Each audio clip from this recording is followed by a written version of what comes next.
Coach T called you the alpha of this defense, Yeah. and given that Noah and Justin are on this defense, Brandon, that's saying something. How have you gone about becoming the alpha of this defense? I just basically just take it day by day.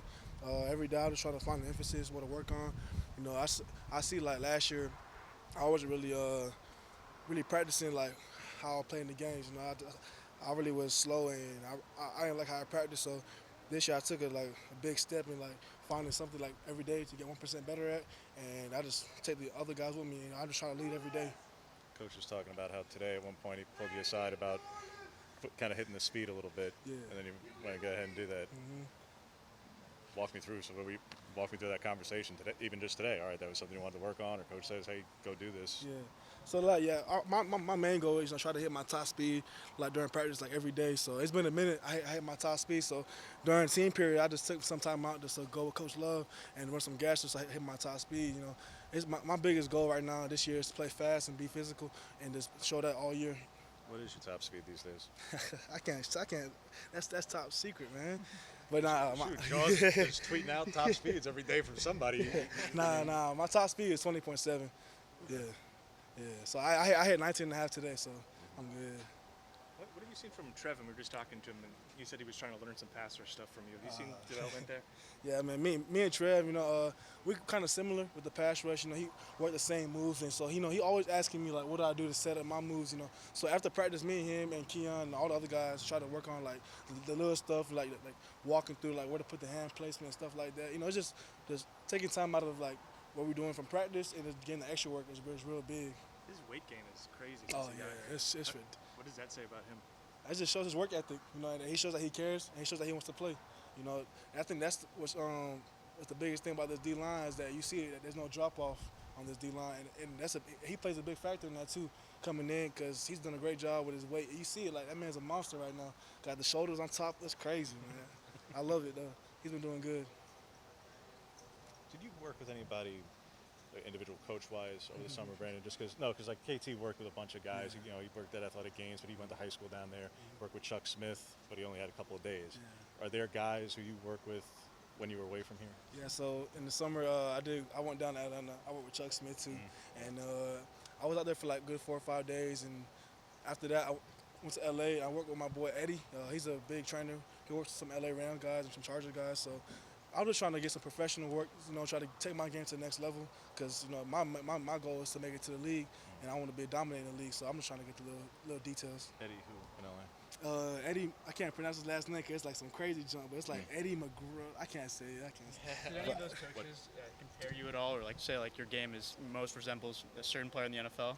I think that's what the big thing is, that what the guys say, like my game is I imitate from everybody. I'm not a one-dimensional player.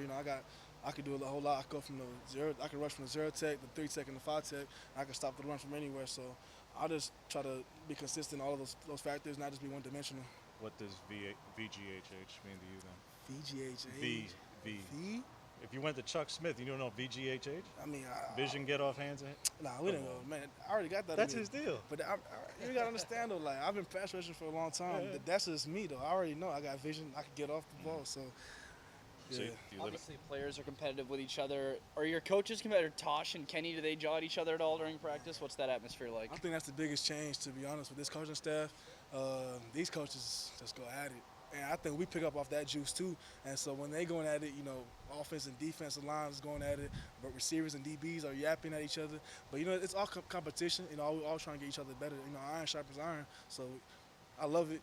Coach Clem the other day was going crazy on us because he didn't want to see his O-line getting bull rushed like that. So that's just competition, man. You gotta love that. To that point, what have you seen from some of the younger offensive linemen, like Josh Connerly in particular? Man, Josh Conley, he's a beast, man. He's just a dog. Usually when you come as a freshman and you lose reps, you just get in your head and you just stop working. You just like it's just over. But him, he's lost plenty of reps, but it's crazy because he's come back and he's like worked on it. You can tell like he's really trying to play this year as a young guy, and it's tough to play left tackle as a freshman, especially in the Pac-12. So Josh Conley he's a dog. He has a great work mentality. And I love going against him. Like me and him go at it every day. Does he win some of those reps? Nah, I'm gonna keep real with y'all. He's not beating me. What's your favorite pass rush move these days, man? Favorite pass rush move? Yeah. Oh man, I'm a big chop club guy. Yeah, Aaron Donald's a big chop club guy too. He's one of the best pass rushers interior. So I try to take my interior pass rush from him. And when I'm on the outside, I like to go to the outside spin like Brian Burns from Carolina Panthers. He's from South Florida, so seeing how he does his pass rush, I like to imitate just like him. Yeah. Coach Lanning was talking about some like the off-the-field competitions you've done in the Duck Olympics. Has there been like a certain highlight for you from those Olympics? Shoot, man. I think bowling and the home run derby was the best because I did the best on my team in the bowling. And yesterday we had the home run derby in Austin. I went 6 for 7. So Who's on your team? my team is me, Keon, Camden Lewis, Cole Young, Noah Whittington, Terrence Ferguson, Keith Brown. So we got a little squad over there. Yeah. Dan said Jay Bull 234. Oh yeah, Jay is ridiculous. I thought my 144 was good. I looked to the other lane. That man's over there at 230. I'm like, damn. But now he's crazy. But we had to check his bowling ball, see if it was regulation. But he was good though. Was it? Yeah, it was regulation. Yeah, he's good. It seems like Jay's the most versatile in the Duck Olympics. What makes him so good at everything that he does? I don't know. It's something about quarterbacks, man. Like Jay, he could do everything. Like we went to the free throw contest. That man just sinking every free throw. Bowling, he's striking out. Baseball, he didn't miss not one home run. So I don't know, man. I guess Jay's got a lot of talents, man. How much are beyond the obvious of the season opener, Brandon, but the matchup more in the terms of you're probably going to be facing not just tackles, but a whole lot of tight ends. Yeah. It's going to be a lot of 12 and 13 personnel out there. Yeah. I mean, last year, that's what my main role was, playing against tight ends and tackles, controlling the C-gap, B-gap area. I watched plenty of film of Georgia and the teams we're going to play, and I'm used to the personnel that they throw on film, 12 and 13 and having 3 tight ends on the line. It's not a big change for me because I'm so used to it. Yeah. Steve, talk about the defensive, the experience on the defensive side of the ball. How do you feel like that sort of helped you guys with this transition over to this new coaching style? Man, like I said, I think the biggest change was the front 7 interiorly on the front is the front line, the D line. Like having no drop off from the 1 to the 2s was the big difference and the big change. Having Casey Rogers, Jordan Riley, even the young guys like Keanu Williams getting better over the summer, and Trevor Mai, like those guys, when you see them working out and going hard like that, it's good to have guys like that because they can help you out on the field, and it takes a load off of you, the starters. So like you go out, you get a breather, they go in, there's no drop off. They're still doing the same thing, knocking back, making plays. So I love that. Yeah. Who else is up? Good. Oh, you talked about like being the alpha, hard work, that kind of gets you there. What about vocal leadership? Is that something you also see as a responsibility of yours?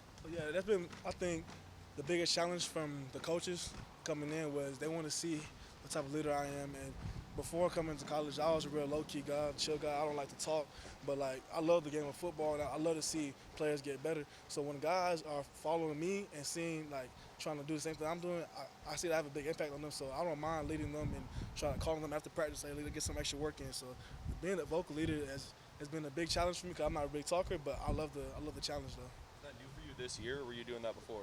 I mean, I've been trying to do it last year, but last year I was just too much talking all my junk on the field. But now I like being a vocal leader now. What is it? Last question. What is it in you, Brandon, that was able to come out? Because at the time, like you're talking about early in your career, all right, well, KT was in front of you. Yeah. Then 20 was half a season, and you guys were so isolated, and it was all messed up. Yeah. And then you're talking about trying to take on a bigger role and things like that. At different points between G-Mon leaving and 20 being all messed up, you could have gone the other way and been totally in your shell and done something different. You've taken a different path. Yeah. I mean, I don't know if I would have fell into that shell, I would have been the best player I could have been. I knew if I just let my homeboy like G-Mon leaving get into my head, I knew I would have changed my family's life, and that's going to NFL. My goal is to make it to the league, and I knew for that to happen, I had to step up to the challenge. I know I had to lead. I know I had to work. So I did that. Put my head down, I just worked, and I just started to lead. All right, thanks, Brandon.